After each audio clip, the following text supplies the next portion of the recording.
নমস্কার, আবার এলাম আপনাদের সাথে। তো আমি জানি না আপনারা যারা দেখছেন, আমরা সবাই মিলে যে এটা আলোচনা করছি এই রবিবার সকালে, যে আপনাদের মধ্যে কজন চোখে গ্রামাফোন রেকর্ড দেখেছেন। যে যদি দেখে থাকেন, আমার বয়সের আশেপাশে যারা আছেন, তো আমি ছেলেবেলায় ভীষণ গান শুনতে ভালোবাসতাম। টাকা জমিয়ে জমিয়ে কখনো হাত খরচার টাকা, কখনো ছেলে পড়াতাম তার টাকা জমিয়ে জমিয়ে রেকর্ড কিনতাম।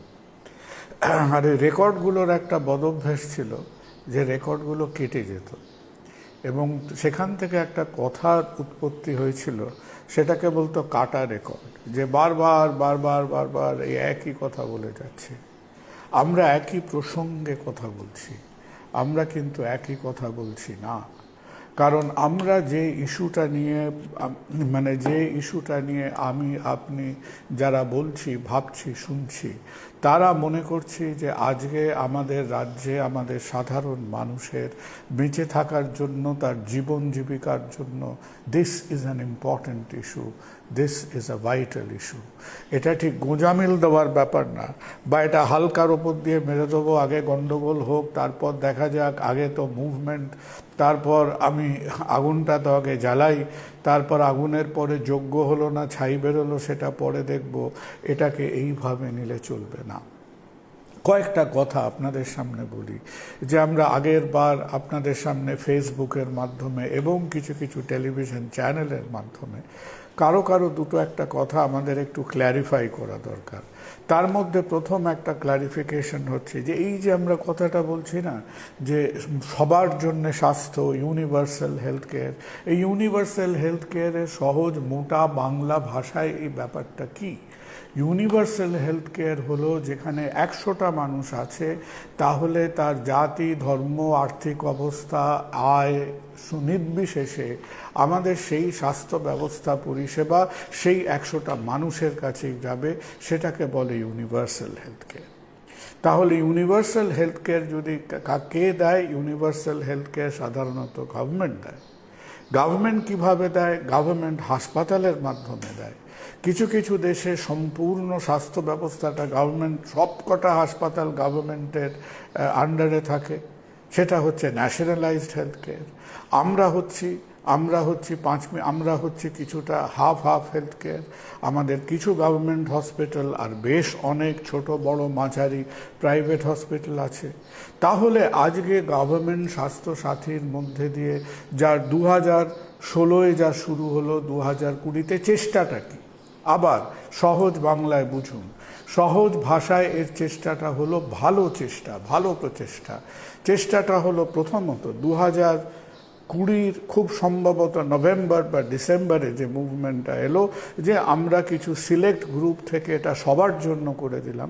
তার মানে সবার কাছে পৌঁছচ্ছে।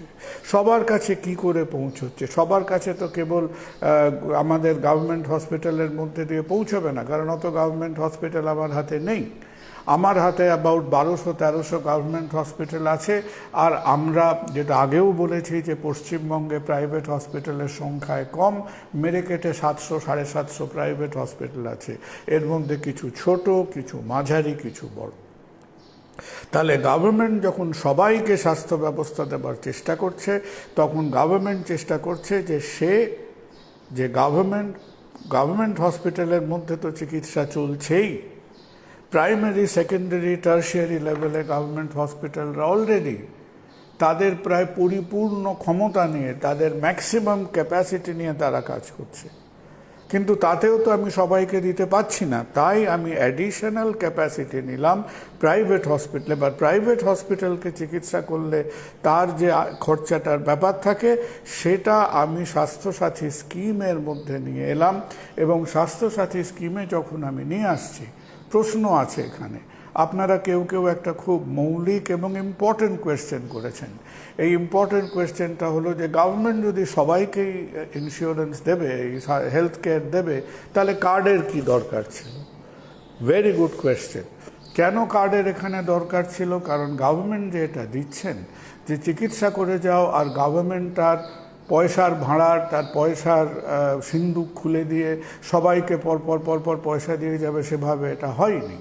এটা প্রায় হাফ মতো হয়েছে, কি ধরুন অ্যাবাউট 40% 60% হয়েছে, যে গভর্নমেন্ট কিছু ইন্স্যুরেন্স কোম্পানিকে প্রিমিয়াম দিচ্ছে এবং সেই ইন্স্যুরেন্স কোম্পানিরা যে ট্রিটমেন্ট হয়েছে তার কাগজপত্র দেখে সেই ট্রিটমেন্ট বাবদ এমপ্যানেলড হসপিটালদের তারা ইম্বার্স করছে। তাই আমাদের যদি আংশিকভাবে ইন্স্যুরেন্সে যেতে হয় তাহলে আমাকে একটা কার্ড সিস্টেম করতে হচ্ছে, আর অন্য অংশটা গভর্নমেন্টের বরাদ্দ বাজেট থেকে হচ্ছে, যার টেকনিক্যাল টার্ম হলো অ্যাসিওরেন্স। এখন কয়েকটা প্রশ্ন, আমাদের চিন্তাটা কোথায়? এই যে কাটা রেকর্ডের কথাটা বললাম, যে আমরা কেটে বারবার কেন এখানে আসছি, কারণ এখন প্রায় আমরা মাস 6-এর ওপর দেখে, মাঝখানটা প্যান্ডেমিক গেছে, সেখানটা কোভিডের জন্য অবভিয়াসলি নর্মাল হেলথ কেয়ার কিছু ছিল না। সুতরাং এখন যে পরিস্থিতিটা হচ্ছে তাতে আমাদের কপালে চিন্তার ভাঁজ কেন পড়ছে? পয়েন্ট নাম্বার ওয়ান হচ্ছে হিসেবে মিলছে না। আমরা খুব একটা ট্রান্সপারেন্ট হিসেব স্বাস্থ্যসাথী নিয়ে জানতে পারছি না।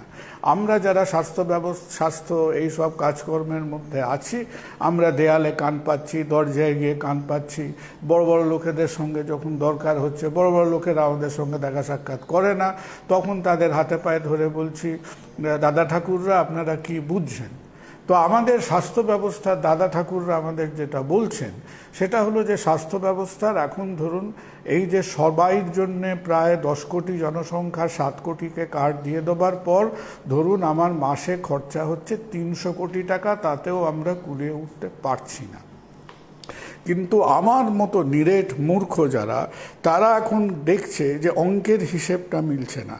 ভারতবর্ষে মাথা পিছু একটা লোকের প্রতি বাৎসরিক কত খরচা হয় হেলথ কেয়ারে আমার খরচা হচ্ছে অ্যাবাউট, আপনি প্রতিটা মানুষ মাথা পিছু 2000 টাকা সারা বছরের খরচা করে, হয় না, করা উচিত নয়, করে, অত্যন্ত কম। হ্যাঁ, আমরা পৃথিবীর 190টা দেশের মধ্যে দেশ হতে আছি, সেটা অন্য কথা। এবার আমি যদি ধরে নিই আমি বাড়াতে পারলাম না, অত্যন্ত কম, কিন্তু মাথা পিছু 2000কে যদি আমি মাসিক হিসেবে ভাগ করি এবং সেটাকে যদি আমি 10 কোটি দিয়ে গুণ করি, তাহলে আমার অ্যাট দিস রেট, যেটা ভালো নয়, যার মধ্যে অনেক ডিফিসিয়েন্সি আছে, তাহলে অ্যাট দিস রেট আমার 10 কোটি মানুষের একটা রাজ্যেতে মাসিক হেলথ কেয়ারের টোটাল কস্ট গিয়ে আমার দাঁড়াচ্ছে ন্যূনতম পক্ষে 1000 থেকে 1500 কোটি টাকার কাছাকাছি। 2000 কোটি টাকার পুরোটাই হয়তো হসপিটাল কেন্দ্রিক নয়, তার মধ্যে ফার্মাসিউটিক্যাল আছে, হোম মেডিসিন এটসেট্রা, অন্য ব্যাপার আছে। তাহলে আমরা যারা একেবারে মোটা বুদ্ধি মূর্খের দল, আমরা একটা কনসলিডেটেড হেলথ কেয়ার, শুধু হসপিটাল, যেখানে আউটডোর নেই, যেখানে ওষুধের হোম মেডিসিনের খরচা নেই, সেই কস্টিংটা আমরা 1000 কোটি টাকা পার মান্থের কমে আমরা চোখে দেখতে পাচ্ছি না। আর জনশ্রুতি হচ্ছে যে আমরা এই 300 কোটি টাকাতেও আমাদের রাজ্যের ওপর স্ট্রেস হচ্ছে, যে রাজ্যের অ্যানুয়াল স্টেট জিডিপি হচ্ছে অ্যাবাউট 14 লক্ষ কোটি টাকার মতো, যে রাজ্য অ্যাবাউট 11,000 কোটি টাকা, 13,000 কোটি টাকা, আমরা ওয়ান অফ দ্য ফিউয়েস্ট স্টেটস, আমরা হেলথ কেয়ার এক্সপেন্ডিচার বাড়িয়েছি, অনেক রাজ্য কমিয়ে দিয়েছে, আমরা কমাইনি, আমরা খানিকটা বাড়িয়েছি। 11,000 12,000 কোটি টাকা আমরা খরচা করছি উইথ সাম ইনক্রিজ। আর এই 11-12 কোটি টাকা যেটা কোত্থেকে আসছে, যেটা আমার টোটাল ট্যাক্স ইনকাম থেকে আসছে, ট্যাক্স ইনলে থেকে আসছে, সেটা দিয়ে আমি সরকারি সিস্টেমটা চালাচ্ছি এবং আমরা সিস্টেমটাকে আরও বাড়াতে চাইছি। সেই জন্যে আমরা extra insurance, extra premium, extra assurance দিয়ে আমরা, যেখানে ধরুন সাপোজিং আমাদের 10 কোটি লোকের মধ্যে 50% হেলথ কেয়ার আমার গভর্নমেন্ট থেকে হতো, আমি গভর্নমেন্ট চেষ্টা করছি 100% হেলথ কেয়ারকে তার মধ্যে আনতে। তাহলে 300 কোটি টাকায় যদি বর্তমানে অ্যাবাউট 6.5 কোটি 7 কোটি কার্ড ইস্যু হবার পরে যদি আমার না বিশ্বাস উঠতে থাকে, তাহলে বাই দ্য টাইম যখন 9.5 কোটি 10 কোটি কার্ড ইস্যুড হবে এবং যেখানে আমরা at the going rate of Indian health care, যেটা খারাপ, খুব খারাপ, নিম্নমানের, একেবারে নাক টিপে টিপে পয়সা দেয়, সেখানেও আমরা মাসিক 1000 কোটি টাকার কমে এটাকে কস্ট করতে পারছি না। That is the first problem. তাহলে আমরা কি মিডিয়াম টার্ম বা কি লং টার্ম ফাইন্যান্সিয়াল আউটলে নিয়ে এই স্কিমটার মধ্যে ঢুকলাম? গভর্নমেন্ট বিরাট প্রতাপশালী, পলিটিক্যাল পাওয়ার, বিউরোক্র্যাটিক পাওয়ার, আমলাতন্ত্র আছে, ডিপার্টমেন্ট আছে, সবাই আছে, আপনাদের প্রচণ্ড ক্ষমতা। প্রচণ্ড ক্ষমতার সঙ্গে সঙ্গে আপনাদের অনেক বুদ্ধি। তাহলে এর মধ্যে শুধু তো আপনারা ইনভলভ নন। আজকে হেলথ কেয়ার এমন একটা বিষয় নয় যে আমি 1000 লোককে সাইকেল দেব বলেছিলাম, দিতে পারলাম না। আমি অমুক লোককে 500 টাকা দিতে পেরেছিলাম, দিতে পারলে ভালো, এ মাসে দিতে পারলাম না। আজকে হেলথ কেয়ারের মধ্যে মানুষের বেঁচে থাকার সমস্যা।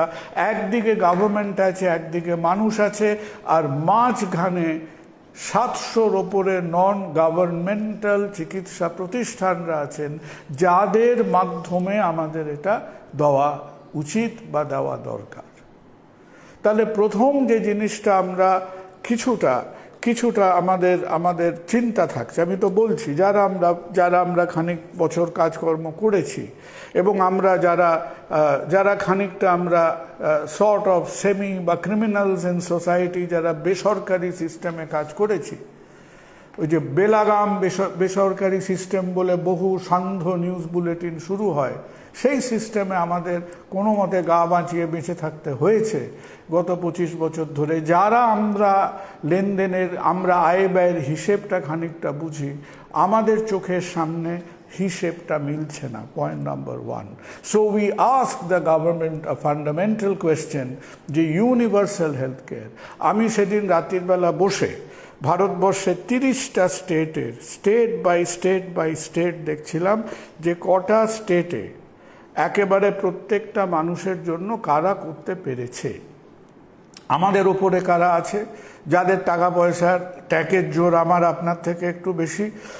আমি দেখছিলাম মহারাষ্ট্র কি করছে, দেখছিলাম কর্ণাটক কি করছে, ভারতবর্ষের সোশ্যাল ইন্ডেক্সে যে সব থেকে উপরে লাফিয়ে লাফিয়ে চলে কেরালা, তার কি অবস্থা। মহারাষ্ট্র, তেলেঙ্গানা, অন্ধ্রপ্রদেশ, কেরালা, পাঞ্জাবে তো নেই। আমি একটা এখনো মেজর রাজ্য খুঁজে পাইনি যারা বর্তমান ভারতীয় অর্থ ব্যবস্থার মধ্যে স্টেট জিডিপির গোটা 2-2.5% হেলথ কেয়ারের মধ্যে রেখে তাহারা হঠাৎ করে 10 কোটি লোককে স্বাস্থ্য ব্যবস্থা দেওয়ার মধ্যে যে একটা বিরাট, আমার ইচ্ছে আছে, অ্যাসপিরেশন আছে, কিন্তু আমার ইচ্ছের সঙ্গে সঙ্গেও আমার একটা রিসোর্স লিমিটেশন আছে। এই দুটো জিনিসকে কিন্তু ব্যালেন্স করে কেউ এখনো এটা করতে পারেননি। কেরালায় একটা কারুণ্যা হেলথ কেয়ার বলে তার একটা করেছে, যেটা below poverty line. Maharashtra government health care scheme করেছে ফর বিলো পভার্টি লাইন। কর্ণাটকে যে হেলথ কেয়ার স্কিম আছে below poverty line. Aarogyasri primarily below poverty line. আরোগ্যশ্রীতে অনেক কার্ড লিক করে অনেক জায়গায় পৌঁছে গেছে, কিন্তু আমরাই প্রথম যারা ডিক্লেয়ার্ড ভাবে একটা ইউনিভার্সাল অ্যাপ্রোচ নিয়েছি। আবার বলছি, দারুণ কথা, সাংঘাতিক কথা, দুঃসাহসিক, ডেফিনেটলি দুঃসাহসিক। কেন দুঃসাহসিক? আপনি যদি দক্ষিণ পূর্ব এশিয়া থেকে ম্যাপে আঙুলটা সরাতে শুরু করেন, কোরিয়া, জাপান, তাইওয়ান পেরিয়ে গেলে তারপর যতক্ষণ আপনি দেখতে দেখতে আসছেন, we are an island of universal health care. মালয়েশিয়াতে আছে খানিকটা লিমিটেড, থাইল্যান্ডও আছে ভালো সিস্টেম, কিন্তু হাইব্রিড সিস্টেম, খানিকটা লিমিটেড। দুঃসাহসিক পদক্ষেপ, মানুষের পক্ষে খুব ভালো পদক্ষেপ, কিন্তু এটা তো মুহূর্তের চটক নয়, এটা তো মুহূর্তের চমক নয়, এটা তো একটা সোশ্যাল আইটেম নাম্বার নয়। সুতরাং এটাকে যদি আমাকে সাস্টেইন করতে হয়, এর পিছনে একটা well thought through economic resource programme থাকতে হবে। আর আমরা বারবার এই কারণে বলছি, কারণ আমরা সেই একেবারে খেটে খাওয়া শ্রমিক শ্রেণীর কিছু লোক যারা এই 700 750 হাসপাতালের মধ্যে করে খাই, আমরা এর মধ্যে চিন্তিত। সেকেন্ড বিভ্রান্তি, যে বিভ্রান্তিটা আমি কিছু সিনিয়র স্বাস্থ্য অধিকর্তার মুখে শুনলাম, বোধহয় কমিশনও এই কথাটা বলেছেন, এই বিভ্রান্তিটা দিয়ে নিজেদের অনভিজ্ঞতাটাকে বারবার কিন্তু জাহির করবেন না। তারা কি বলছেন শুনুন, প্রাইভেট হসপিটালরা আপনারা তো ঘ্যান ঘ্যান করার কি দরকার, আপনাকে তো বলেছি 10% দেবেন মাত্র, 20% দেবেন মাত্র। যে হেলথ স্কিম আপামর জনসাধারণের কাছে অ্যাভেলেবল, সেখানে সেই ফেসিলিটিতে কোনো হসপিটাল 10%, 15%, 20% করলে তাতে বিপর্যয় হবে। কেন হবে? আপনি চিন্তা করে দেখুন, একটা ঘরে 100টা লোক বসে আছে, 100টা লোককে আপনি একেবারে ফ্রিতে খাবার 100টা কুপন হাতে ধরিয়ে দিয়েছেন। এবার একটা লোক সেই খাবারটা দিতে এলো, তার হাতে কটা খাবার আছে? তার হাতে 10 জন 15 জনের খাবার আছে, 100 জন কুপন নিয়ে বসে আছে।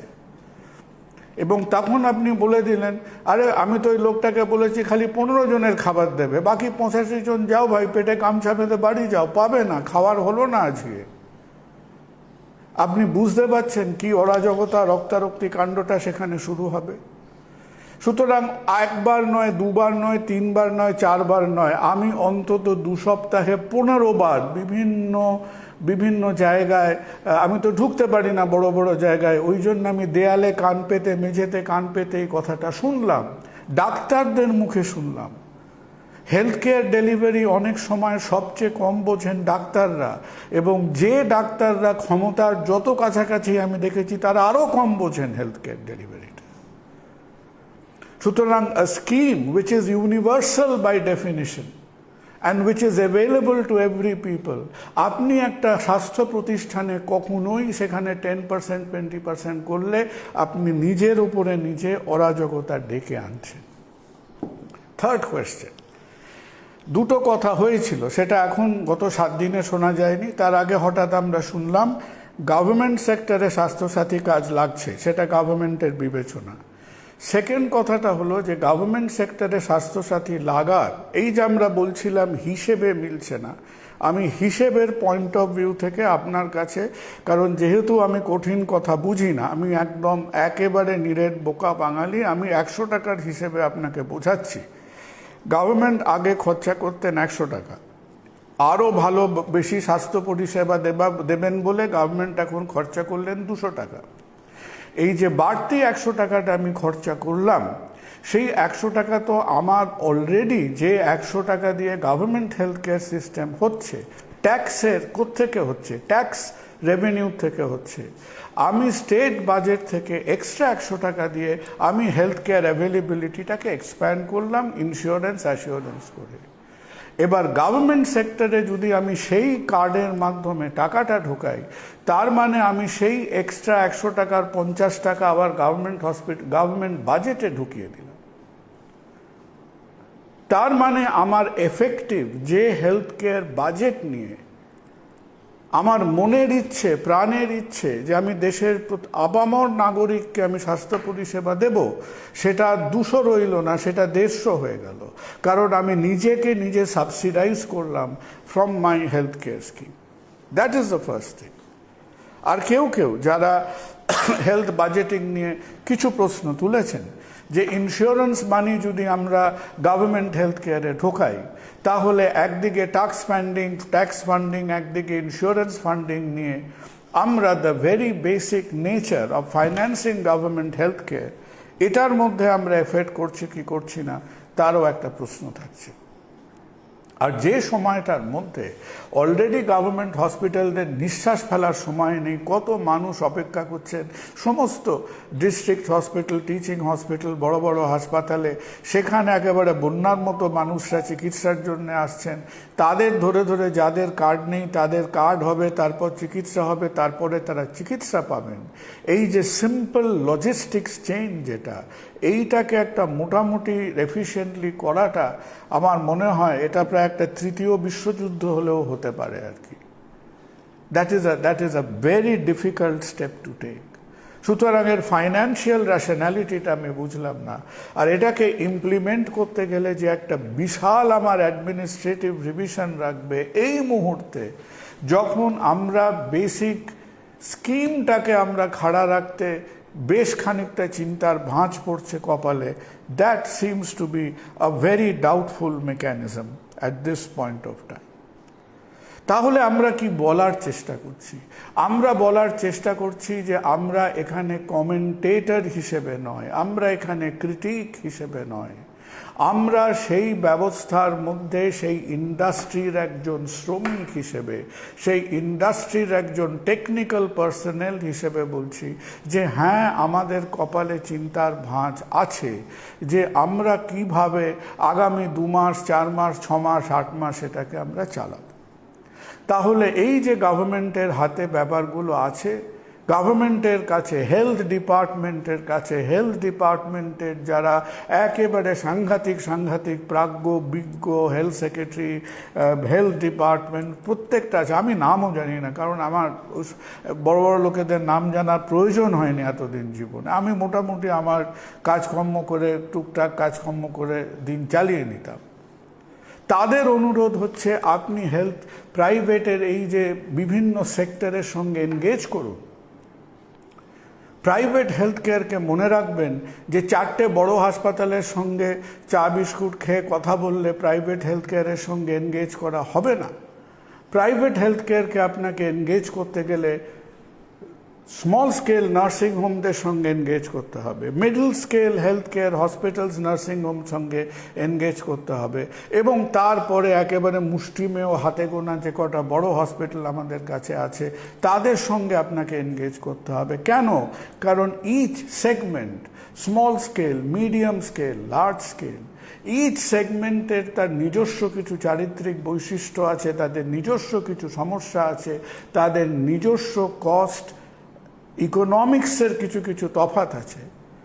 এই যে আমরা আগের প্রোগ্রামে বলেছিলাম ভায়াবিলিটি, আরে ভাই আমাকে তো ভেসে থাকতে হবে, আমাকে তো জলের উপরে নাকটা রাখতে হবে, আমাকে তো লোকের মাইনে, চাল ডাল, ওষুধের খরচা, ইলেকট্রিক বিল দিয়ে যেতে হবে। আমার কাছে তো গভর্নমেন্টের সেই ম্যাজিকটা নেই যে আমি পাওয়ার সাপ্লাই থেকে নিচ্ছি তাকেও পয়সা দিচ্ছি না, ইলেকট্রিক সাপ্লাই দিচ্ছি সেও পয়সা দিচ্ছে না। সুতরাং এই ডিফল্টের মধ্যে দিয়ে গভর্নমেন্ট চলতে পারে, ডিফল্টের মধ্যে দিয়ে প্রাইভেট সেক্টর চলতে পারবে না। তাহলে the first request at this point of time, যেটা আমার মনে হয়, আমার সাধারণ বুদ্ধিতে বলে, যে লো স্কেল, মিডিয়াম স্কেল, যে ছোট, মাঝারি, বড় বিভিন্ন হেলথ কেয়ার ইনস্টিটিউশনদের সঙ্গে আপনারা এনগেজ করুন। কিভাবে হচ্ছে না হচ্ছে তাদের সমস্যাটা বুঝুন।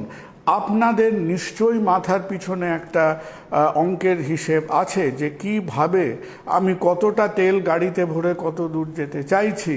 আমাদের বারবার দুশ্চিন্তা একটা জায়গাতেই ফিরে আসছে, কারণ আমরা এর মধ্যে we are the nuts and Bolts of the system, এবং আমরা এখনও সেই অঙ্কের হিসেবটা মিলিয়ে উঠতে পারছি না।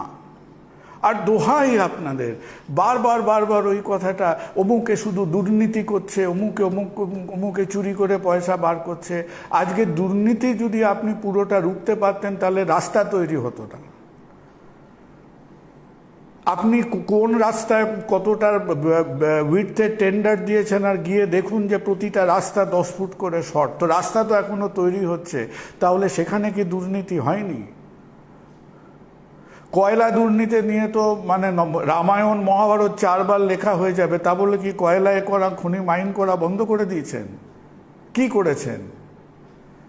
তাহলে বারবার এই যে সমস্ত যে একেবারে সাধু তত্ত্বের যে এটা যে কেবল ডাক্তারদের দেখলেই আর হাসপাতালদের দেখলেই মুখের ওপরে আপনার একেবারে মনে হয় যে আমরা একেবারে সততার সার্ফ সাবান, নিশ্চয়ই আছে, আপনি করুন না।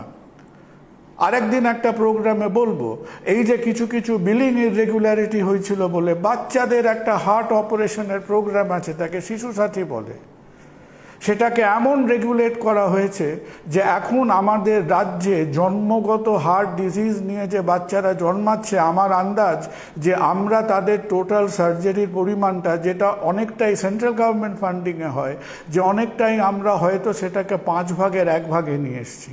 আমি হিসেবপত্রটা জোগাড় করছি, হিসেবপত্রটা জোগাড় করে কথা হবে, নিশ্চয়ই দুর্নীতি আছে। আমি একটা সরকারি বিজ্ঞাপন দেখতে চাই যেখানে গভর্নমেন্ট একটা বিজ্ঞাপন দিয়ে বলবেন যে আমার এই সেক্টরে কোনো দুর্নীতি নেই, এবং এই সেক্টরে যদি দুর্নীতি থাকে আমি কোল্যাপসেবল গেট বন্ধ করার মতো আমি সেক্টরটাই বন্ধ করে দিলাম। সুতরাং বারবার আপনারা যারা ক্ষমতায় আছেন তারা গিয়ে স্বাস্থ্যসাথীর খরচা বেড়ে যাচ্ছে কারণ সবাই চুরি করছে, ডাক্তাররা চুরি করছে, হাসপাতাল, হ্যাঁ নিশ্চয়ই কেউ হয়তো করছে। আমি তো আগের প্রোগ্রামে আপনাদের বলেছিলাম যে যে মিডিয়াম অ্যান্ড স্মল স্কেল নার্সিংহোমেদের নাবিশ্বাস উঠে গেছে, কারণ তাদের এলাকায় প্রত্যেকেই কার্ড হোল্ডার, তাদের নন কার্ড হোল্ডার ক্লায়েন্ট বলে কিছু বা তাদের পেশেন্ট বলে কিছু নেই। আমরা যদি হিসেবপত্র, রেট, ভায়াবিলিটির হিসেবটা না জানি, once again I repeat, we stand to make corruption compulsory. তো এই বাস্তবটা বুঝতে পারছেন না কেন? এই বাস্তবটা বুঝতে পারছেন না কেন?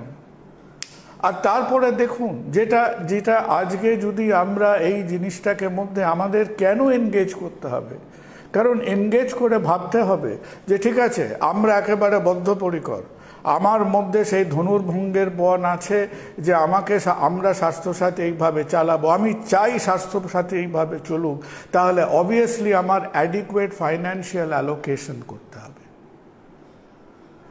আর যদি আমরা বুকে হাত দিয়ে বলি যে না আমার এই লিমিটের পর আমি 300-400 কোটি টাকার উপরে আমি ফাইন্যান্সিয়াল অ্যালোকেশন করতে পারছি না, কত আমার 3% ফাইন্যান্সিয়াল ডেফিসিট আছে আমার স্টেটে, আমার কত 30,000 কোটি টাকা মাসে ইন্টারেস্ট দিতে হয়, আমি টানতে পারছি না, তাহলে জিনিসটা একেবারে মারাত্মক গড়িয়ে যাবার আগে আমাদের ডিসাইড করতে হবে যে আমরা কিভাবে হয়তো এটার পরিমার্জনা করতে পারি। সেই পরিমার্জনাটা আমরা কি যারা বেনিফিশিয়ারি তাদের মাধ্যমে করব, না কি চিকিৎসা আমরা অ্যালাউ করছি তার মাধ্যমে, প্রসিডিয়ার্সের মাধ্যমে করব, না সিলেকশন অফ বেনিফিশিয়ারির মাধ্যমে করব, যেটা ভারতবর্ষের প্রায় প্রতিটা রাজ্যই করেছেন এখনো অবধি করেছেন। কারণ কোনো মতেই যদি আমরা হিসেবটা মেলাতে পারি, ফাইন, আপনারা হেলথ কেয়ার ইন্ডাস্ট্রিকে এনগেজ করুন। এনগেজমেন্ট ছাড়া একটা বিরাট প্ল্যান নিয়ে এলে কি হয়, দুদিন আগে তো তার পরিচয় পেলেন। ভারতবর্ষের আজ অবধি সেই দুর্দান্ত প্রতাপশালী আমাদের প্রধানমন্ত্রীকে গিয়েও তো বলতে হলো, তাকে তো ক্ষমা প্রার্থনা করতে হলো, কারণ তার মেন কথা হলো নিশ্চয়ই তার মধ্যে ভালো এফেক্ট ছিল, কিছু ভালো অ্যাসপেক্টস অফ ফার্ম লস নিশ্চয়ই ছিল, but there was no engagement. পার্লামেন্টে হই হই করে পাশ হয়ে গেল, টিভি চ্যানেল দুটো বন্ধ হয়ে গেল, কেউ দেখতে পেল না কিভাবে রাজ্যসভায় বিলটা পাস হয়েছে। আর এই করে করে ঠিক একবার নয়, লোকে বলে ইতিহাস থেকে ভুল বুঝুন, ইতিহাস থেকে যদি ভুলটা বুঝতেই পারতেন তাহলে ল্যান্ড বিলে যেভাবে আটকেছেন সেইভাবে ফার্ম বিলে আটকাতেন না, এবং সেইভাবে আমরা চাই না যে পলিটিশিয়ানদের মোরাললেস নেচারটা একই হয়, যে সেইভাবে যে বহুদূর রাস্তায় একটা চলে গিয়ে একটা বিরাট ড্রামা করে দিয়ে তারপর আমরা পিছিয়ে আসব। আরে ভাই, সিঙ্গুর তো আমার রাজ্যেই হয়েছে না, একদিকে ছিল এগ্রিকালচার আর একদিকে ছিল ইন্ডাস্ট্রি, আর আলটিমেটলি বেনিফিটটা কার হলো? পলিটিক্সের। কোথায় এগ্রিকালচার, কোথায় ইন্ডাস্ট্রি? দ্য ওনলি আউটকাম যে স্বাধীনতা উত্তর পশ্চিমবঙ্গের যেটা সবচেয়ে বড় মুভমেন্ট, তার both the two criterias have failed. Agriculture has failed, industrialisation has failed. তার একমাত্র ডেরিভেটিভ হলো পলিটিক্যাল। তো সেই রকম একটা খাদের মধ্যে আমরা পড়তে চাইছি না, তাই এই কথাবার্তা। So we raise fundamental questions again today. প্রথম কথা, হিসেবে মিলছে না। দ্বিতীয় কথা, আমরা যেভাবে এগিয়ে যাচ্ছি সেখানে কতগুলো বিভ্রান্তিকে কম করুন। 10%, 20% is not a solution to this problem. তাড়াতাড়ি নিজেদের মধ্যে মাস দুতিনেকের মধ্যে ঠিক করুন যে আইদার ফুল স্কিম চলবে উইথ সেন্সেবল ফাইন্যান্সিয়াল আউটলে। যদি ফাইন্যান্সিয়াল আউটলেতে আমাদের প্রবলেম থাকে, কিভাবে স্কিমের কোন অ্যাসপেক্টটাকে আপনারা সেই ভলিউমের নবটাকে বাড়াবেন করাবেন, রেডিওটাও আপনার, নবটাও আপনার, হাতটাও আপনার, সেটা ঠিক করে নিন কিভাবে এর ভবিষ্যতের দিকে নিয়ে যাবেন। আর আমরা আবার ওই কাটা রেকর্ড দিয়ে শুরু করেছিলাম, আবার কাটা রেকর্ড দিয়ে শেষ করব। সময় থেকে সময় যারা আমরা হেলথ কেয়ারের মধ্যে আছি, আজকে আমাদের ওই সাইলেন্স অফ দ্য ল্যাম্পসটাকে মেনে নিলে চলবে না। আমাদের বলতে হবে, আমি ছোট হাসপাতালদের, nursing home group, middle scale group, large গ্রুপদের বলছি যে আপনারা এটা প্রতিবাদের ব্যাপার না, it is a matter of enlisting your problems and reality. তাদের এনগেজ করুন। এই স্টেজে যদি সমস্যাটাকে অ্যাভয়েড করে যান, আর কিছু কিছু খালি ওই কথা, এই দুর্নীতি হচ্ছে, এই হচ্ছে, সেই হচ্ছে বলে, don't try to escape the fundamental problem. আশা করি যে আমরা সবাই যেটুকু বুঝি, একটা সামান্য ডাক্তার এই কথাটা বুঝতে পারলে আপনারাও বুঝছেন। এবং এর অ্যাপ্রোচ স্বাস্থ্যসাথীকে ভালোভাবে সদর্থকভাবে রাখতে গেলে প্রথম কথা হচ্ছে স্বাস্থ্যসাথীকে যে মানুষ যাদের প্রয়োজন তাদের জন্য আগে রাখতে হবে। তারপরে যদি সবাই পেতে পারে সবাই পাক, আমার বিন্দুমাত্র আমাদের কোনো রকম কোনো আপত্তি নেই। এটাকে একটা বাস্তবসম্মত ফান্ড অ্যালোকেশন করে প্রোগ্রামটাকে চালিয়ে নিয়ে যান। আর সমস্যাটা একেবারে আউট অফ হ্যান্ড হবার আগে নিজেরা বসুন, যারা স্টেক হোল্ডার তাদেরকে এনগেজ করুন। খালি একা একা এটা ওই নিভৃত নির্জনে বসে বসে একা একা সেই সলিলোকির সময় এটা নয়। Engage the stakeholders, engage the industry. কারণ আর কেউ না হোক, ডাক্তাররা পারবে কিনা জানি না, কিন্তু ভারতবর্ষের কৃষকরা দেখিয়ে দিয়েছে যে how important is the value of engagement in Indian public life. নমস্কার, ভালো থাকুন।